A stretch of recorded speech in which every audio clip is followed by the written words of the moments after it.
Ese día no amanecí como madre, sino como sirvienta en mi propia casa. Mi hija me miró de arriba a abajo con esa sonrisa condescendiente que aprendió de su suegra y soltó, como quien pide un favor sin importancia.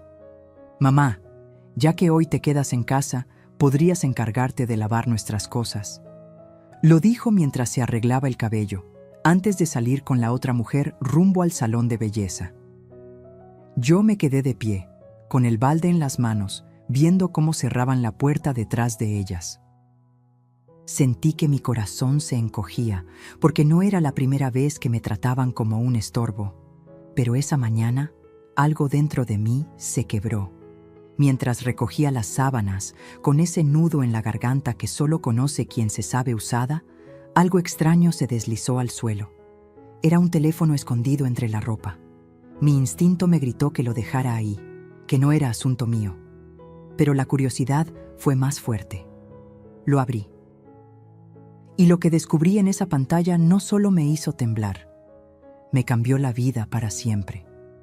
Nunca supe en qué momento mi voz comenzó a sonar bajito en esta casa. Tal vez fue el año en que me quedé viuda y me mudé con mi hija por unos meses mientras acomodaba mis papeles. O tal vez fue cuando llegó su suegra con sus perfumes caros y su mirada de catálogo y empezó a opinar sobre todo. Cómo debía doblar las toallas, dónde guardar mis tazas, qué decir y sobre todo, qué callar. «No te preocupes, suegrita, aquí la cuidamos», decía ella, como si yo fuera una planta que había que regar de vez en cuando para que no se secara. Mi hija aprendió rápido esa escuela, la de sonreír, y detrás de la sonrisa, esconder el veneno. Aquella mañana, el sol entraba de lado por la ventana y dibujaba en el piso las sombras del tendedero. Yo estaba con las manos húmedas de jabón y el olor a suavizante me recordó a mi madre, que siempre decía que la dignidad también se plancha. Me repetí eso mientras mi hija me asignaba la tarea del día, como si repartiera turnos en una fábrica. «Mamá, ya que hoy te quedas en casa, podrías encargarte de lavar nuestras cosas». Lo dijo suave, musical, pero la música a veces es engaño. Por debajo, la melodía llevaba la letra de una orden. No respondí. A mi edad aprendí que a veces el silencio evita incendios, aunque a veces también los provoca. La vi salir con su suegra rumbo al salón. Escuché sus risas bajando la escalera, la puerta cerrándose, el eco del elevador tragándose su conversación.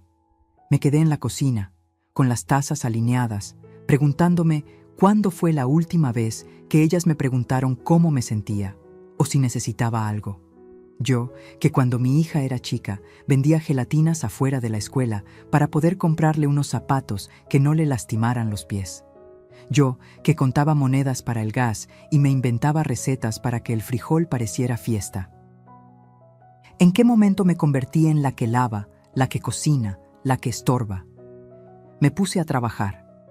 Separé las sábanas, las camisetas, la ropa interior que aún olía a su perfume floral y respiré hondo para que la tristeza no se me subiera a los ojos. Fue entonces cuando escuché un golpe leve, un toc seco contra el piso. Miré hacia abajo y vi el teléfono, negro, con una mica agrietada en la esquina. No era el mío, claro. Yo todavía uso uno con letras grandes, de esos que te permiten leer sin lentes si estiras un poco el brazo. Este era más nuevo, más pesado, y tenía una funda con brillo que a mi hija le encantaba. Lo recogí como quien toma una víbora por el cuello, con el cuidado de no olvidar que muerde. Iba a dejarlo sobre la mesa, pero vibró en mi mano. Un mensaje entró y otro se adelantó detrás, como si tuviera prisa por llegar. Notificaciones que parpadeaban, una conversación abierta, el nombre de la suegra arriba, con un corazón rojo al lado. «Déjalo, Mercedes», me dije, «no es tuyo». Caminé 2 pasos, pero la curiosidad es un hilo que jala del fondo. Y cuando una mujer siente que algo no encaja, no hay santo que la detenga. Deslicé el dedo. La pantalla se encendió sin pedir clave. Ahí supe que no era el celular principal de mi hija. Parecía un aparato de batalla, un escondite, un doble fondo. Leí los últimos mensajes. Al principio palabras sueltas, papeles, firma, notario. Después, frases completas que me aflojaron las rodillas. Hay que apurarlo de la casa antes de diciembre. Que no se entere, tú dile que es un trámite del banco. Mi hermano ya habló con el señor del contrato. El corazón me retumbó en la nuca. La casa. Mi casa. La que compré con 40 años de trabajo y cuentas exactas, donde cada ladrillo tiene mi nombre y el de mi difunto esposo grabado en silencio. Seguí leyendo, como quien sabe que lo que viene duele, pero igual no puede dejar de mirar. ¿Y si se pone difícil?, preguntaba mi hija. La respuesta de la suegra fue un puñal de hielo. Tú llórale tantito. Dile que la quieres, que es por su bien. A tu edad la gente ya no entiende bien los papeles. Hazte la loca y ya. Sentí que me faltó el aire. Me apoyé en el fregadero y conté hasta 10 para no venirme abajo. El jabón se me resbaló de las manos y cayó con un plop sordo dentro del balde. ¿A tu edad? Ese desprecio escrito, esa crueldad con maquillaje, esas letras que me despojaban de cerebro, de voluntad, de historia. Otro mensaje. De un número que reconocí de memoria. Mi hijo. ¿Cuándo se arregla lo del traspaso? Yo necesito los $3,000 para lo del carro. La suegra respondió, primero la firma del notario, luego se reparte. Ya dijimos $3,000 para ti, $2,500 para el salón y los arreglos, $1,200 para lo de la mudanza, lo demás para los trámites, lo demás. ¿Cuánto era lo demás de una casa que vale más que todo lo que he llorado? Me ardieron las manos. No por el jabón, sino por la impotencia. Mis propios hijos calculando mi techo con la frialdad de quien hace cuentas de supermercado. Cerré los ojos. Escuché mi respiración. No llores, Mercedes, me ordené. No frente a nadie, ni siquiera frente al jabón. Abrí el cajón donde guardo los guantes de hule. Los puse con una calma que no sentía. Mi abuela decía que cuando una mujer está por cruzar una tormenta, primero se peina. Yo, en cambio, me puse los guantes. Era mi manera de sujetar el temblor. Entonces vi la fotografía en el chat. Mi sala, mi sillón de flores, la repisa con los marcos dorados. Y un comentario. Hay que cambiar ese gusto antiguo.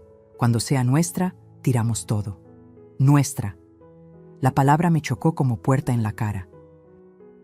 Entendí en un segundo que la sonrisa de mi hija cada mañana venía afinada con el mismo diapasón que su suegra. Un sonido dulce, una nota exacta para someter. La sonrisa que escondía un veneno. Dejé el teléfono boca abajo sobre la mesa. El silencio se volvió redondo, casi pesado. En ese vacío escuché mi propia voz, la de antes, la que no pedía permiso para existir. No voy a permitirlo, dije bajito. Y aunque todavía no sabía cómo ni con quién, supe que la mujer que entró a esta cocina como sirvienta no iba a salir igual. Alguien acababa de despertar en mí, alguien que no se deja torear con perfumes ni caritas. Alguien que aprendió a sobrevivir contando monedas y ahora iba a contar otra cosa. Los días que faltaban para que la dignidad regresara a mi casa. Dicen que las sábanas guardan los sueños de quienes duermen en ellas. Yo, en cambio, descubrí que también pueden ocultar pesadillas. Aquel día, mientras recogía los pliegues húmedos de la ropa, me sorprendió lo pesadas que estaban. No hablo del algodón ni del jabón. Hablo del peso invisible de los secretos que se esconden en los dobleces de una familia. Y yo estaba a punto de levantar el más terrible de todos. Me incliné para sacudir una funda de almohada cuando sentí algo duro, algo que no pertenecía ahí. Metí la mano entre la tela y tropecé con un rectángulo frío, el teléfono que ya había visto caer, ese aparato que parecía esperar el momento exacto para revelarse. Lo tomé, lo puse encima del montón y por un instante traté de convencerme de que no debía abrirlo otra vez. Pero el silencio de la casa era tan grande que parecía invitarme. Hazlo, descubre lo que se oculta entre nosotros. El reloj de pared marcaba las 11 y cada campanada me retumbaba en los huesos. Me senté en la cama, con las sábanas aún arrugadas, y volví a deslizar el dedo sobre la pantalla. Esta vez no fue un mensaje lo que me recibió, sino una galería de fotos. Mi sala, mi cocina, mi cuarto, todos retratados como si fueran escenarios listos para ser demolidos. En una de las imágenes, la suegra posaba de pie junto a mi alacena, señalando con el dedo un rincón donde yo guardo las cazuelas de barro. El texto debajo decía: «Aquí podemos poner el refrigerador nuevo. Lo viejo se tira». Lo viejo. Esa palabra me arañó el pecho, porque no hablaban solo de los trastes, hablaban de mí. Deslicé la pantalla y apareció un video. Mi hija, mi propia sangre, sentada frente a un escritorio con papeles. La escuché decir: «Si firmamos esto antes de diciembre, todo quedará a nuestro nombre. Mi mamá no se va a dar cuenta, piensa que solo es una autorización para el banco». El notario, invisible pero presente por su voz, respondió: «Con su firma basta. Ella es la dueña legítima, pero a su edad no cuestiona mucho. Usted guíela». Sentí que la cama me tragaba. No eran imaginaciones mías, era un plan estructurado, con cómplices, con pasos definidos. Y yo era la última en enterarme. El teléfono vibró de nuevo. Otro mensaje entró: «No olvides que la señora está sola. Su esposo ya no está para defenderla. Es más fácil así». Cerré los ojos. Vi el rostro de mi difunto esposo. Recordé su promesa de que jamás me faltaría nada. Llorar en ese instante habría sido una traición a su memoria, así que me contuve. El dolor no me doblegó. Se transformó en algo más duro, más frío, algo que empezaba a parecerse a la determinación. Tomé aire y me levanté. Caminé hasta el closet, donde aún guardo mi caja de recuerdos, papeles viejos, cartas amarillentas, escrituras dobladas con cuidado. La saqué y la puse junto al teléfono. Ahí estaban las pruebas de mi vida, el testimonio de que esta casa fue construida con sacrificio, con jornadas dobles, con noches de hambre. Esa caja no tenía pantallas, pero contenía más verdad que cualquier celular escondido. Entendí en ese instante que el enemigo no solo estaba dentro de mi familia, también estaba dentro de estas paredes, disfrazado de confianza. El resto del día lo pasé como un fantasma. Lavé, tendí, cociné, pero mi mente estaba en otra parte. Cada vez que veía las sábanas colgando en el tendedero, me parecía escuchar susurros. Aquí se esconde la mentira, aquí está la trampa. Cuando doblé la última prenda, ya había tomado una decisión. No confrontaría de inmediato. A veces, el que grita pierde. El verdadero poder está en quien observa en silencio, en quien sabe esperar el momento exacto para mover la pieza clave. Antes de que regresaran, volví a esconder el teléfono entre las sábanas, justo donde lo había encontrado. No quería levantar sospechas. Dejé todo limpio, la comida lista, el piso brillante. La casa olía a caldo de pollo y a suavizante, como si aquí no hubiera pasado nada. Pero dentro de mí, algo había cambiado para siempre. Ya no era la mujer que se dejaba usar, sino la que había descubierto el secreto enterrado. Y esa verdad, aunque pesaba tanto como un costal de sábanas mojadas, iba a convertirse en mi arma. No sé cuánto tiempo me quedé mirando ese teléfono apagado, como si todavía pudiera escuchar en él los ecos de las palabras que me habían dejado sin aliento. Podría haberlo dejado ahí, fingir que nada pasaba, como tantas madres hacen para no perder a sus hijos. Pero algo en mí se negaba. Cuando una mujer llega a cierta edad, descubre que el silencio también mata, que tragar humillaciones es un veneno lento, y yo ya estaba cansada de envenenarme sola. Volví a encenderlo.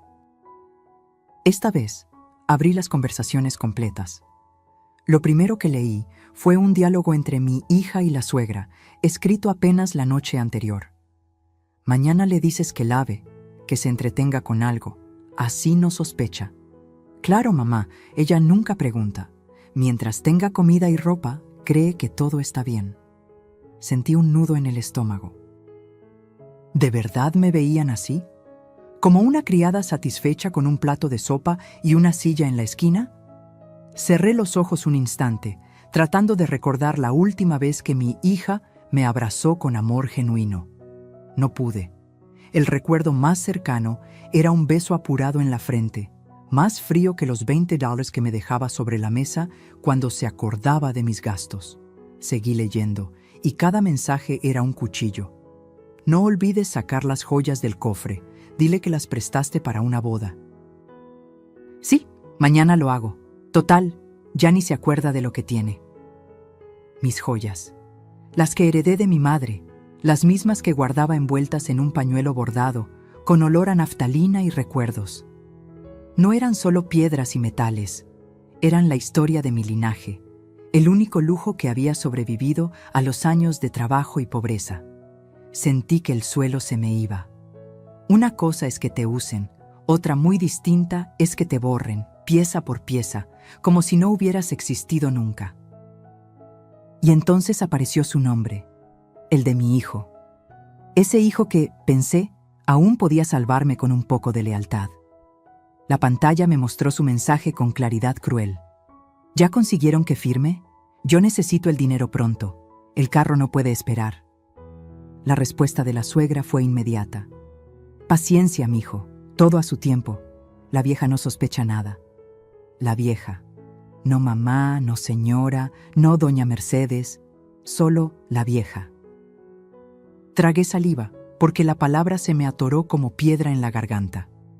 Nunca imaginé que un hijo mío pudiera referirse a mí de esa manera. Y lo peor, no solo lo decía, lo aceptaba, lo normalizaba. Mi sangre, mi carne, conspirando contra mí como si yo fuera una carga desechable. El corazón me latía tan fuerte que pensé que los vecinos lo escucharían. Me levanté de golpe, caminé en círculos por la sala y tuve que apoyarme en la mesa para no caer. ¿Qué hice mal? Me pregunté 1000 veces. ¿En qué momento crié hijos capaces de vender a su madre por unos cuantos dólares? ¿En qué esquina de la vida me equivoqué? ¿Que mi amor se transformó en moneda de cambio? No encontré respuesta. Solo lágrimas que se negaban a salir, porque hasta mis ojos parecían cansados de llorar. Seguí leyendo. Había mensajes de burla, conversaciones donde mi hija escribía: «Hoy se le olvidó poner sal en la sopa, jajaja, ya ni coordina bien». Y la suegra respondía: «Peor para ella. Eso nos da más motivos para apurar la firma, así no se mete en nada». Sentí rabia, una rabia nueva, distinta a la que había sentido cuando me llamaron estorbo. Esto era peor. Era la burla, la deshumanización. No solo planeaban quitarme lo mío, también me ridiculizaban, me reducían a un chiste en sus pantallas luminosas. Yo, que había trabajado limpiando casas ajenas para pagar sus estudios, convertida ahora en un meme privado de su crueldad. Me quedé quieta, con el celular en la mano, mientras el sol se ocultaba detrás de la ventana. La casa empezó a llenarse de sombras, como si también ella supiera que algo oscuro se había revelado. En ese silencio espeso, escuché mi propia voz en un susurro. Hasta aquí. No fue un grito, no fue un llanto. Fue una declaración. Algo dentro de mí había despertado, algo que no iba a permitir más abusos. Apagué el teléfono y lo guardé de nuevo donde lo había encontrado, pero ya no era la misma. Las conversaciones habían destrozado mi corazón, sí, pero también habían encendido una chispa que pronto se convertiría en fuego. Porque una madre puede soportar muchas cosas, excepto descubrir, en letras claras y frías, que sus propios hijos se han convertido en verdugos. Dicen que las paredes escuchan, pero yo nunca imaginé que también podían volverse cómplices de mi dolor. Esa tarde, mientras recorría mi propia casa con el celular escondido en el bolsillo de mi delantal, tuve una sensación extraña, la de caminar por un lugar que ya no me pertenecía. Cada cuadro en la pared, cada maceta en la ventana, cada mueble que había elegido junto a mi esposo, parecía marcado con una etiqueta invisible que decía: próximamente en venta. Me detuve frente al aparador donde conservo la vajilla de porcelana que solo uso en Navidad. Pasé la mano por el vidrio y sentí el frío del abandono. Recordé cuando la compramos en pagos, hace más de 30 años, y cómo mi esposo me decía en broma: «Mercedes, con esta vajilla vamos a cenar como ricos». Nunca fuimos ricos, pero en esa mesa nunca faltó comida ni cariño. Ahora, en los mensajes de aquel teléfono, mi hija y su suegra ya habían decidido deshacerse de todo. La vajilla está vieja, mejor venderla en el mercado de antigüedades. Así lo escribieron, como si se tratara de un objeto cualquiera, sin historia, sin alma. Seguí caminando y cada rincón me hablaba. El sillón de flores donde vi a mis nietos dar sus primeros pasos. La repisa con los marcos dorados que guardan las fotos de bodas, bautizos y cumpleaños. Todo era parte de mi vida y al mismo tiempo parte de un inventario ajeno. Porque en las conversaciones que había leído ya no se hablaba de mi casa. Se hablaba de su casa, de lo que iban a modernizar, de lo que iban a tirar para que quedara bonita. Y yo, ¿dónde quedaba yo en esa remodelación de sus sueños? Subí las escaleras despacio, como si cargara una losa. En cada peldaño, un recuerdo. Las carreras de mis hijos cuando eran niños, los tropiezos, las risas. Ahora esas mismas escaleras eran escenario de un plan frío y calculado para arrancarme lo que más había cuidado. Llegué al cuarto principal y abrí el closet. Ahí estaba la caja de papeles, escrituras, recibos, comprobantes. Mis manos temblaban al tocarla. Era como sostener el último bastión de mi dignidad. Pero al mismo tiempo me invadió el miedo. ¿Y si ya habían logrado avanzar trámites a mis espaldas? ¿Y si mi firma estaba falsificada en algún papel que aún no había visto? Me senté en la cama y abrí la caja. Ahí estaba la escritura original, con mi nombre y el de mi esposo, fechada hace más de 20 años. Leí cada línea como si fuera un salmo, como si esas letras pudieran protegerme de la traición que me rodeaba. Pero la tranquilidad duró poco. Porque en el celular, entre las capturas de pantalla, había un documento que decía claramente «Cesión de derechos de propiedad», y en el espacio de la firma, un garabato parecido al mío. Un trazo torcido, pero suficiente para engañar a cualquiera. Sentí un escalofrío. Ya no solo era un plan, era una acción en marcha. Me levanté de golpe y recorrí el cuarto como un animal enjaulado. ¿Cómo pudieron? Me repetía una y otra vez. ¿Cómo pudieron tomar mi firma, mi nombre, mi historia y usarlo en mi contra?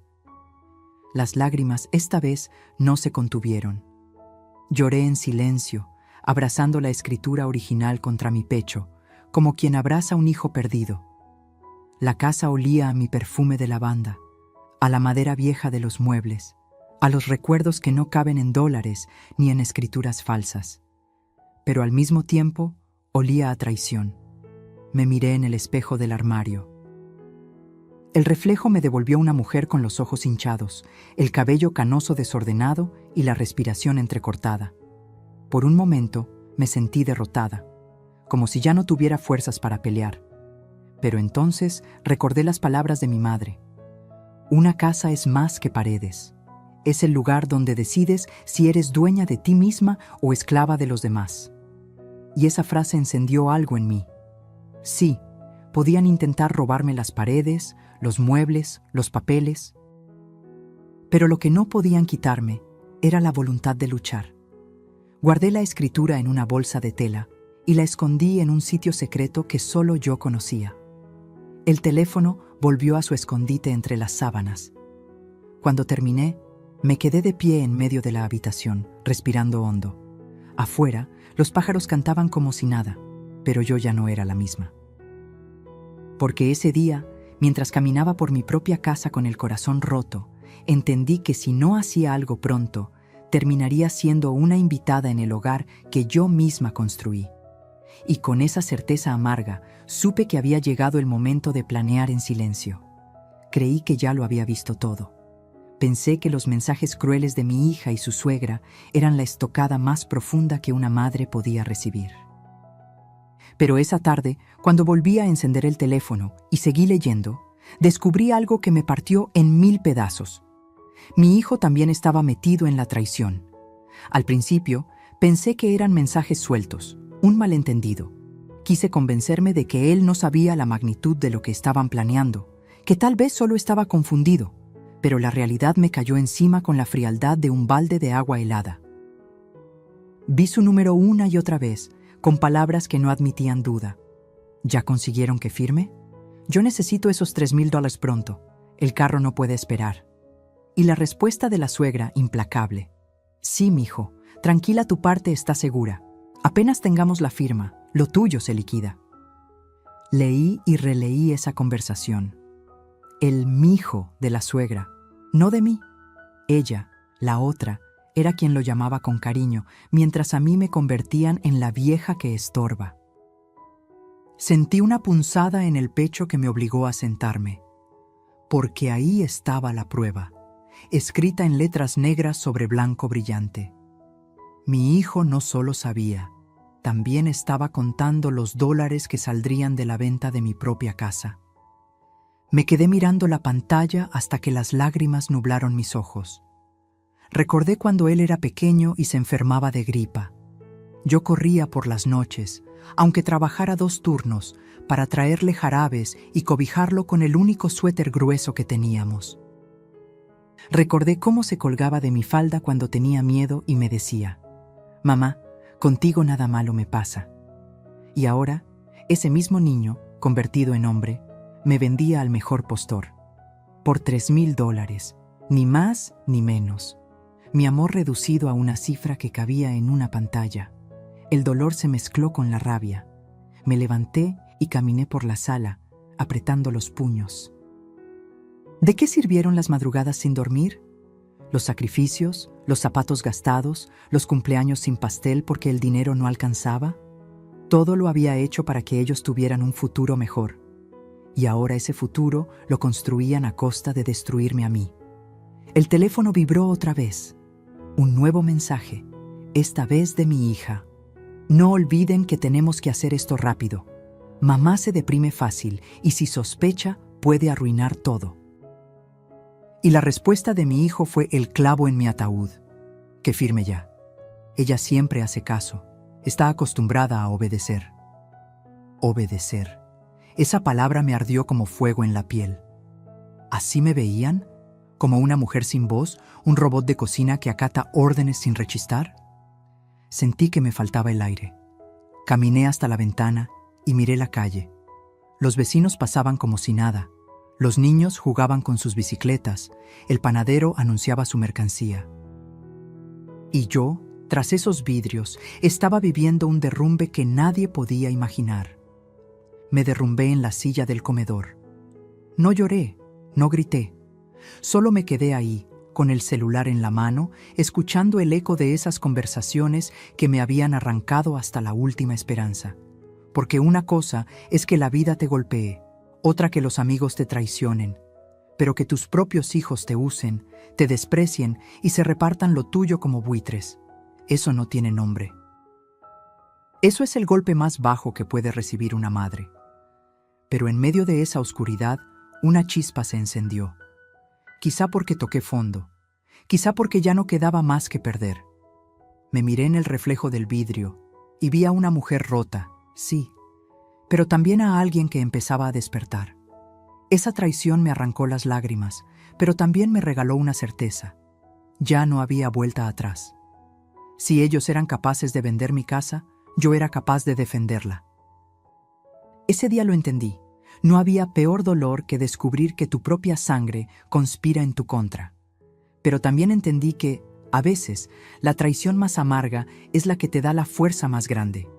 Y yo iba a necesitar toda la fuerza del mundo para lo que estaba por venir. Siempre he creído que el silencio es como un cuchillo de doble filo. Puede usarse para herir o para proteger. Durante muchos años, lo utilicé para callar mis dolores, para no incomodar, para que la paz aparente reinara en la casa, aunque por dentro me estuviera desmoronando. Pero esa tarde, después de leer todo lo que había leído, descubrí que el silencio también podía convertirse en mi mejor arma. Me vi en el espejo del pasillo, los ojos hinchados, las manos temblorosas. Una parte de mí quería correr a enfrentar a mi hija, gritarle que la había descubierto, ponerla contra la pared y pedirle explicaciones. Pero otra voz, más fría, más firme, me dijo: si lo haces ahora, pierdes. Ellos tienen ventaja, ellos creen que controlan el juego. Tú guarda silencio y observa. Me quedé quieta un largo rato, escuchando solo el tic-tac del reloj. Cada segundo que pasaba se me clavaba como aguja en la piel. Pero aprendí a respirar hondo.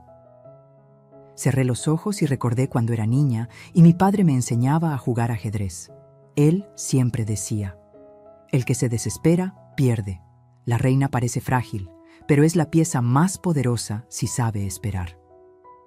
Yo, que tantas veces me había sentido peón en esta vida, de pronto entendí que había llegado el momento de ser reina en mi propio tablero. Esa noche, cuando regresaron del salón de belleza con las uñas pintadas y la sonrisa intacta, yo ya había decidido que no iba a dar señales de nada. Preparé la cena como siempre. Puse los platos en la mesa. Escuché sus conversaciones superficiales sobre peinados y perfumes y asentí con la cabeza como si todo estuviera bien. Por dentro, cada palabra me dolía como piedra en el estómago, pero mantuve el gesto sereno. Ellas no podían saber que yo ya lo sabía todo. Mientras servía el arroz, escuché a la suegra decir: Mercedes, usted se ve cansada, debería descansar más. Lo dijo con ese tono dulce y venenoso que usa quien quiere parecer amable. Yo sonreí levemente y respondí: sí, quizá tenga razón. Uno a veces se cansa de tanto. Y dejé la frase flotando en el aire. Nadie imaginó que en mi mente ya se estaba gestando un plan. Esa madrugada, cuando todos dormían, me levanté en silencio. Encendí una lámpara pequeña y saqué mi libreta de notas. Empecé a escribir todo lo que había visto en el celular: nombres, fechas, mensajes, cifras. Cada palabra era una bala que algún día iba a disparar. Mis manos temblaban, pero mi corazón estaba firme. Por primera vez en mucho tiempo no me sentía débil, sino alerta. Era como si los años se hubieran borrado y volviera a tener la fuerza de aquella mujer joven que luchaba con uñas y dientes para criar a sus hijos. También saqué mi caja de documentos. Revisé la escritura, los recibos de predial, los pagos de agua y luz. Todo estaba en orden. Esa era mi munición, mi escudo. Si ellos querían pelear en los tribunales, yo iba a demostrar que esta casa era mía, legal y legítimamente. Guardé todo de nuevo con cuidado, como quien acomoda armas antes de la batalla. A la mañana siguiente, actué con normalidad. Hice café, barrí el patio, saludé a los vecinos como siempre. Nadie sospechó nada. Pero dentro de mí ya no había miedo. Había estrategia. Sabía que debía aguardar, reunir pruebas, buscar aliados, moverme con cautela. Porque la peor guerra no es la que se libra a gritos, sino la que se gana en silencio. Ese día aprendí a observar con otros ojos. Escuché cada palabra de mi hija, cada comentario de la suegra, como quien escucha piezas de un rompecabezas. Y mientras ellas creían que yo seguía siendo la mujer dócil y obediente de siempre, yo estaba tejiendo mi venganza con hilos invisibles. El silencio, ese que antes me había hecho sentir pequeña, ahora era mi mejor refugio. Y yo estaba dispuesta a guardarlo hasta el día exacto en que, con una sola palabra, pudiera derrumbar todo su castillo de mentiras. Dicen que cuando uno guarda silencio, aprende a escuchar lo que antes parecía ruido. Yo lo confirmé esos días.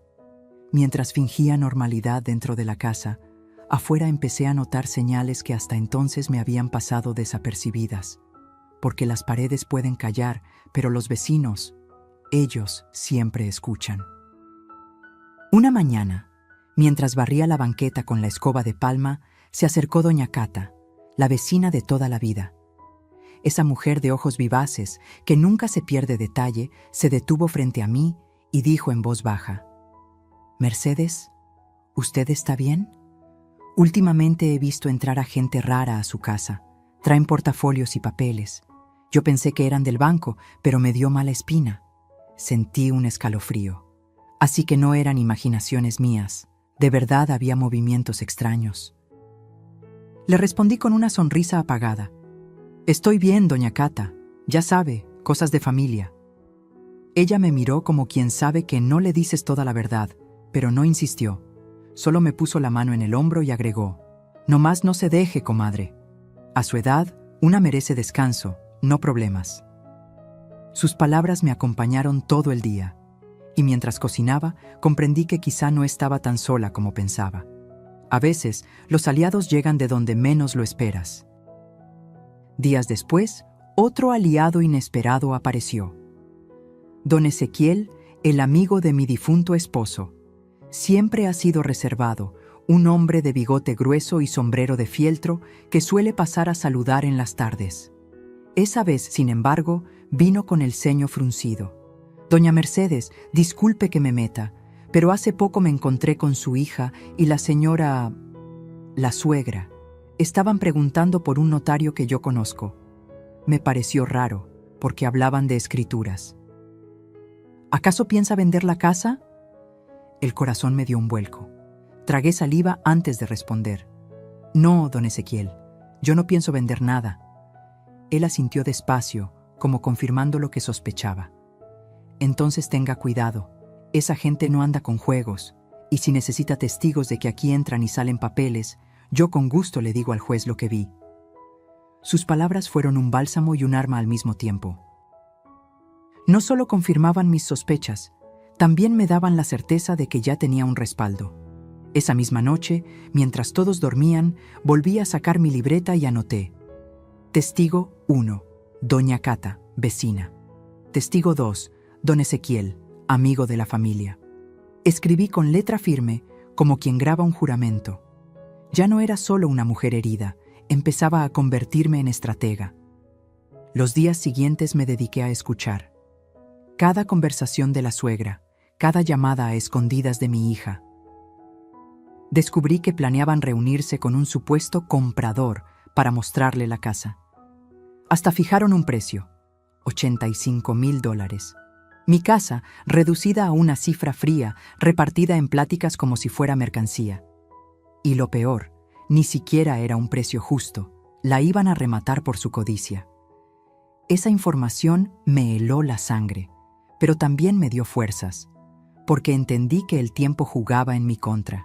Si no actuaba pronto, perdería no solo las paredes, sino mi historia entera. Sin embargo, decidí no precipitarme. Seguí sonriendo por fuera, cocinando caldo y planchando camisas, mientras por dentro tejía mi red de aliados y pruebas. Una tarde, mientras tendía la ropa, escuché a la suegra hablar por teléfono en el patio. No se dio cuenta de que yo estaba cerca.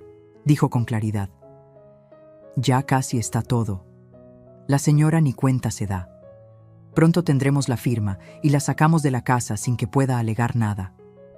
No sé cómo logré mantenerme erguida. Seguí colgando ropa como si nada, pero por dentro sentí que esa frase era la confirmación que necesitaba. Ellos estaban seguros de que yo era débil, de que mi silencio era ignorancia, pero no sabían que ese silencio era mi estrategia y que ya tenía ojos y oídos que me ayudaban. Cuando cayó la noche, miré al cielo desde el patio. Las estrellas brillaban indiferentes, como siempre, pero yo ya no era la misma. Ahora tenía la certeza de que no estaba sola. Las paredes, los vecinos, los amigos viejos, todos estaban de mi lado. Y con cada día que pasaba, mi plan tomaba más fuerza, porque a veces los aliados más poderosos no son los que tienen dinero o influencia, sino los que, en silencio, ven la verdad y están dispuestos a decirla cuando llegue el momento justo. Nunca olvidaré ese domingo. El olor a guiso llenaba la casa, El reloj marcaba casi la hora de la comida y yo había puesto todo mi empeño en preparar la mesa. Hice caldo de pollo, arroz rojo y un pastel de chocolate para los nietos. Me esmeré como siempre, porque aunque el corazón estuviera hecho trizas, mi instinto de madre y abuela seguía intacto. Puse los platos, los cubiertos, acomodé las servilletas dobladas en triángulo, como me enseñó mi madre. Cuando todo estuvo listo, llamé a la familia. «Vengan a la mesa, ya está la comida». Lo dije con alegría forzada, esperando al menos una sonrisa, un gesto de gratitud. Pero lo que recibí fue el golpe más humillante. Mi hija bajó las escaleras con la suegra detrás y al ver la mesa frunció los labios. «¿Otra vez sopa, mamá? Ya le dijimos que a los niños no les gusta». La suegra se sentó en la cabecera y agregó con su tono venenoso disfrazado de amabilidad: «Ay, Mercedes, usted debería descansar. Mejor deje que alguien más cocine. Usted ya hizo bastante en la vida.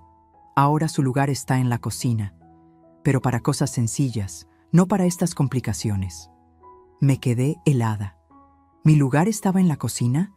Como si fuera un mueble, como si no tuviera derecho a sentarme con ellos. Intenté responder con calma. Yo solo quise preparar algo rico para todos. Pero mi hija, con esa sonrisa que ya conocía, dijo mientras se servía: «Mamá, entiende, cuando cocinas te tardas demasiado. Y además, a veces se te olvidan cosas. Mejor deja que nosotras nos encarguemos». Lo dijo frente a mis nietos, frente a todos. Sentí cómo la sangre me subía al rostro. No era solo una corrección, era una humillación pública. Los niños me miraron con esa mezcla de inocencia y confusión que tienen los pequeños cuando no entienden por qué los adultos son crueles. Yo, en silencio, me acerqué a la mesa. Busqué sentarme en una de las sillas, pero la suegra, sin mirarme, colocó su bolso sobre el asiento vacío. «Ay, perdón, aquí puse mis cosas. Mejor siéntese en la cocina, Mercedes. Así está más cómoda». Ese fue el momento en que sentí que mi dignidad se derrumbaba. No lloré, no grité. Solo caminé hacia la cocina, me senté en una silla de madera junto al fogón y escuché las risas y las conversaciones desde lejos. Mi sopa, mi arroz, mi pastel, todo en su mesa, mientras yo quedaba apartada como una extraña en mi propio hogar. Cada palabra que llegaba hasta la cocina era una espina. La casa necesita cambios. Este comedor está muy pasado de moda. Cuando ya sea nuestra, la vamos a remodelar toda. La frase final me atravesó el alma. ¿Cuando ya sea nuestra? Ahí, con las manos apretadas sobre las rodillas y los ojos fijos en la estufa apagada, entendí que esa era la gota que rebalsaba el vaso. Ya no podía seguir soportando. Ya no podía seguir siendo invisible. Porque una cosa es callar por amor y otra muy distinta es permitir que te arranquen la dignidad frente a los tuyos. Cuando terminaron de comer, me acerqué a la mesa. Con voz tranquila, recogí los platos y dije: «Espero que les haya gustado». Nadie respondió, ni un gracias, solo risas, solo planes sobre cómo cambiar la sala, cómo vender lo viejo. Esa noche, en mi cuarto, me miré al espejo y juré que nunca más volvería a permitir una humillación así. No era una anciana inútil, era una mujer que había levantado esa casa ladrillo por ladrillo. Y si ellos pensaban que podían borrarme con un papel falso y una sonrisa fingida, estaban muy equivocados. Esa humillación, esa exclusión brutal en mi propia mesa, fue el último empujón que necesitaba. Porque a veces, para que una mujer despierte, no basta con la traición escondida. Hace falta que la empujen al vacío. Y yo ya había caído. Ahora solo me quedaba levantarme. Esa noche no dormí. Me acosté en la cama, con los ojos abiertos, mirando el techo como si en las grietas pudiera leer el futuro. Cada palabra de humillación, cada burla en los mensajes, cada gesto de desprecio, me retumbaba en la cabeza como campanas rotas. Pero lo que más me dolía no era la crueldad de mi hija ni la codicia de la suegra, era la traición de mi propio hijo. Esa herida no sanaría jamás. Sin embargo, Mientras la oscuridad me envolvía, sentí algo nuevo. Calma. Una calma rara, fría, como la que llega antes de una tormenta. Ya no tenía miedo. Ya no lloraba. Había entendido que no podía seguir esperando milagros. La justicia no llegaría sola. Tenía que construirla con mis propias manos. Al amanecer, me levanté despacio, como quien lleva siglos planeando ese instante. Guardé la escritura original en una bolsa de tela, junto con todos los recibos, facturas y pruebas de pago. Revisé cada papel con el cuidado de una cirujana, porque sabía que esa sería mi armadura. Después, saqué la libreta donde había anotado todo lo descubierto: mensajes, nombres, montos. Aquella libreta era mi daga escondida. El siguiente paso fue más doloroso. Entré a mi cuarto y observé los retratos familiares. La boda, los cumpleaños, las primeras comuniones. Los bajé uno por uno. No podía permitir que los compradores o mis propios hijos se burlaran también de esas memorias. Guardé las fotos en una caja y la escondí en un rincón donde nadie pensaría buscar. No lloré. Ya no me quedaban lágrimas, solo determinación. Luego me puse a preparar la casa, pero no para ellos. Cociné un poco de frijoles, limpié la mesa, dejé la cocina impecable. Quería que todo pareciera normal, porque el teatro debía continuar hasta el último acto. Cuando salí al patio, vi a los pájaros revoloteando sobre el árbol de bugambilia. Respiré hondo y pensé: es hoy. Tomé una hoja blanca y un marcador grueso. Con mano firme escribí: las cuentas se cierran, y mi paciencia también.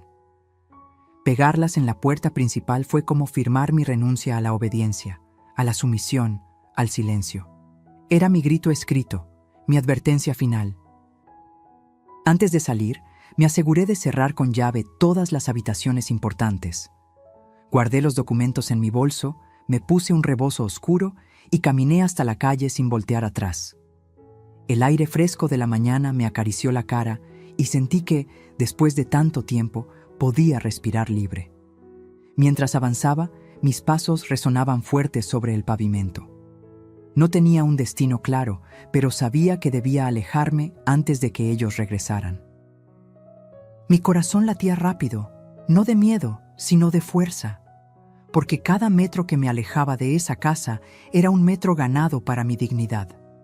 Me detuve en la esquina y miré hacia atrás. La bugambilia parecía despedirse de mí con sus flores moradas y en la puerta brillaba el papel con mi mensaje.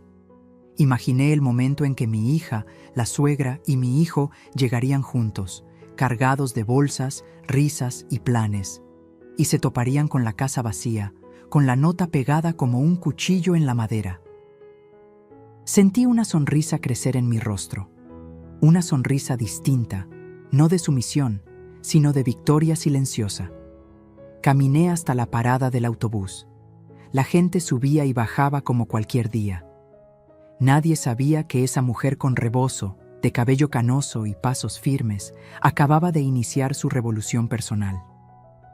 Nadie imaginaba que dentro de ese bolso llevaba la prueba de toda una vida, la llave para recuperar no solo mi casa, sino mi respeto. En ese momento lo entendí. Mi paciencia había llegado a su límite, sí, pero mi fortaleza apenas estaba comenzando. Me escondí en la esquina de la calle, detrás del puesto de periódicos, con el rebozo cubriéndome la cabeza. No era cobardía, era estrategia. Quería ver con mis propios ojos el momento en que ellos regresaran y se enfrentaran a la verdad. Mis manos sudaban dentro del bolso donde guardaba los papeles y mi libreta, pero mi corazón latía con un ritmo distinto. Ya no era miedo, era una calma llena de poder. El reloj marcaba las 6 de la tarde cuando vi el auto estacionarse frente a la casa. Bajaron mi hija, la suegra y mi hijo, cargados de bolsas, con esa risa ruidosa que siempre traen después de gastar dinero que no tienen. La suegra fue la primera en notar que algo estaba raro. La puerta estaba cerrada con llave. ¿Por qué está así, si dejamos todo abierto?, dijo, frunciendo el ceño. Mi hija buscó en su bolso, sacó las llaves y trató de abrir, pero la cerradura no cedió. Yo sabía por qué. La había cambiado en la mañana, antes de salir. Vi cómo la frustración se apoderaba de su rostro. Esto no puede ser. ¿Qué hizo mi mamá? Entonces mi hijo se adelantó, empujó la puerta con fuerza, como si con su cuerpo pudiera obligar a la madera a obedecerle. Nada. La casa resistía. Fue en ese instante que la suegra notó el papel blanco pegado con cinta. Lo arrancó de un tirón y lo leyó en voz alta. Las cuentas se cierran, y mi paciencia también. El silencio que siguió fue más fuerte que cualquier grito. Vi cómo mi hija se quedó helada, con los labios entreabiertos. Mi hijo soltó una maldición y pateó la puerta. La suegra apretó el papel en su mano hasta arrugarlo, sus ojos brillaban de rabia. «Maldita vieja astuta, nos descubrió», escupió con veneno. Mi hija se llevó las manos a la cabeza. «No puede ser. ¿Dónde está? ¿A dónde se fue? ¿Qué vamos a hacer ahora?» Yo, desde mi escondite, observaba la escena como si mirara una obra de teatro. Era extraño. Durante meses me sentí pequeña, insignificante, una sombra en mi propia casa. Y ahora, al verlos desesperados, comprendí que el poder había cambiado de manos. Ellos eran los vulnerables, no yo. Mi hijo revisaba con el celular en la mano, llamando una y otra vez. El tono de llamada sonaba, pero yo lo tenía apagado y guardado lejos. La suegra gritaba órdenes. «¡Búscala! ¡No puede estar lejos! Seguro se llevó algo, seguro tiene los papeles». La desesperación los delataba. No estaban preocupados por mí, por mi bienestar. No. Lo único que les importaba eran los papeles, los dólares, la casa. Eso me confirmó lo que ya sabía. Su amor no existía. Era solo un disfraz que se había roto al primer empujón. En ese instante sentí algo que no había sentido en mucho tiempo: satisfacción. Como cuando después de años de abusos, por fin puedes decirte a ti misma: no me vencieron. Los vi caminar de un lado a otro, llamar a vecinos, tocar puertas, preguntar si me habían visto. Nadie supo responder. Doña Cata salió con su mandil y les dijo: «No sé dónde está doña Mercedes, pero sí la vi salir temprano con una bolsa y muy segura de sí misma». Su voz tenía un matiz de complicidad. Yo, desde lejos, agradecí en silencio. Finalmente, después de casi una hora de gritos y discusiones, se rindieron. La suegra, roja de coraje, arrugó el papel con mi mensaje y lo aventó al suelo. «Esto no se va a quedar así. Si ella piensa que ganó, está equivocada». Mi hija lloraba, repitiendo: «¿Qué vamos a hacer sin la firma? ¿Qué vamos a hacer?». Mi hijo, furioso, golpeó el cofre del carro y dijo: «Se fregó todo. Sin eso no hay dinero, no hay carro, no hay nada». Yo, con el corazón latiendo fuerte, di media vuelta y caminé despacio hacia la parada del autobús. Nadie me vio. Nadie sospechó que estuve ahí, presenciando cada gesto, cada palabra.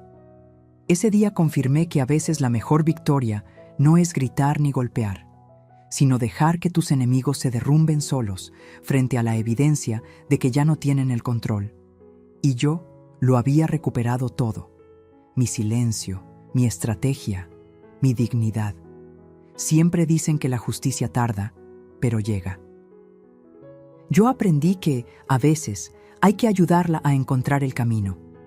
Después de dejar mi casa vacía y observar la desesperación de quienes me querían ver destruida, supe que era el momento de dar el siguiente paso. No bastaba con huir.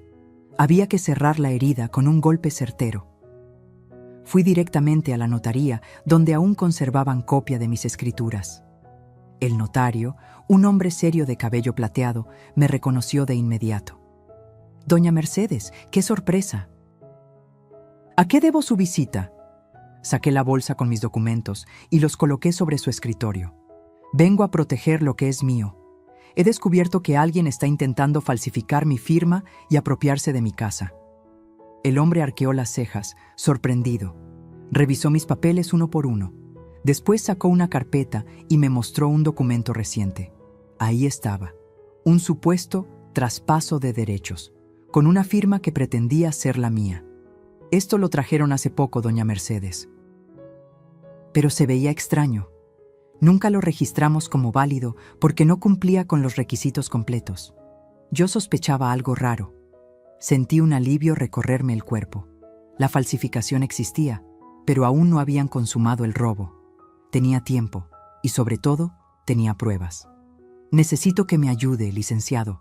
No solo quiero que esto quede claro, quiero que quede registrado que esta casa es intocable, que nadie puede mover un ladrillo sin mi consentimiento. Él asintió y comenzó a redactar un acta. Me explicó cada punto, que la escritura estaba a mi nombre, que ninguna cesión era válida sin mi autorización personal y que, además, podíamos levantar una denuncia por intento de fraude. Escucharlo fue como beber agua fresca después de caminar por el desierto. Al salir de la notaría, con los documentos sellados y firmados en mi bolso, sentí que mis pasos eran más firmes. Esa hoja de papel con tinta azul no era solo un trámite, era mi escudo, mi grito escrito con legalidad. Era la prueba de que mi vida entera no podía borrarse con una mentira. Los días siguientes fueron un torbellino. Recibí llamadas de mi hija, de mi hijo, incluso de la suegra. No contesté ninguna. Sabía que su desesperación crecía. Finalmente, se presentaron en la notaría, exigiendo que se reconociera su traspaso. El notario, con toda la calma del mundo, les mostró el acta que había firmado conmigo. Me contaron después que la rabia de la suegra fue tal que salió gritando del lugar como fiera herida. Yo no estuve ahí para presenciarlo. No quería perder un segundo más en sus caras. Preferí esperar el informe oficial en casa de una amiga, donde me refugié esos días.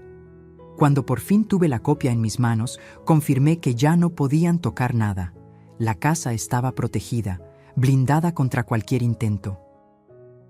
Pero no me detuve ahí.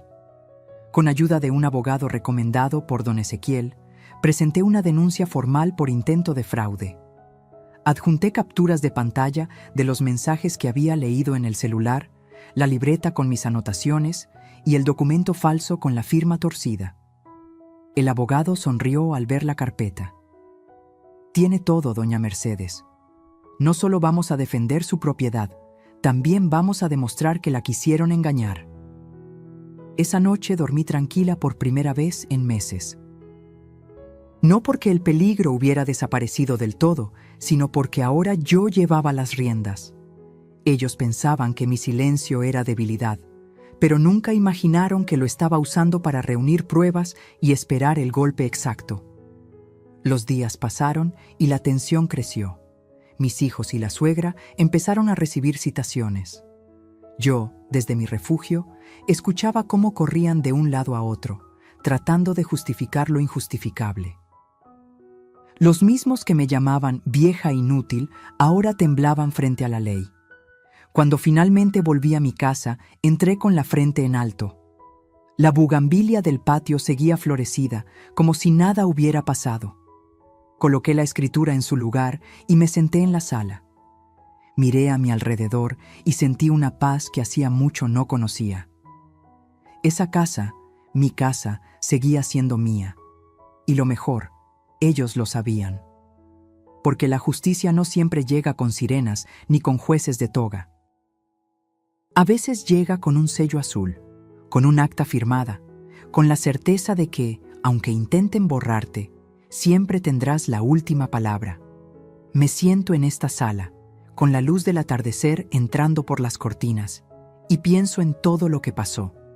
Miro las paredes, los muebles, las fotos que volví a colocar en su sitio. Todo parece igual, pero nada lo es. Yo tampoco soy la misma. Antes era una mujer que callaba, que obedecía, que se conformaba con una sonrisa falsa y una palabra de desprecio. Hoy, en cambio, sé que mi silencio ya no será sumisión, sino elección. Mis hijos no me visitan. La suegra tampoco se ha atrevido a pisar esta casa desde el día en que recibieron la citación del juez. A veces escucho rumores de que andan enredados con abogados, tratando de limpiar su nombre. Yo no guardo rencor, pero tampoco olvido. Porque el olvido es un lujo que no puedo darme. Si olvido, corro el riesgo de volver a caer en las mismas trampas. Hubo noches en que lloré, preguntándome en qué momento mis propios hijos se convirtieron en verdugos. ¿Fue mi exceso de amor lo que los malacostumbró? ¿Fue mi silencio lo que los hizo creer que podían pisotearme? Nunca tendré esas respuestas. Lo único cierto es que el veneno que corría por sus venas no nació de mí, sino de sus propias decisiones. Y yo, por primera vez, entendí que no todo lo que viene de la sangre merece ser llamado familia. Hoy, cuando me encuentro con doña Cata en la banqueta, me sonríe y me dice: «Comadre, qué bueno verla tranquila. Usted se ve más fuerte que nunca».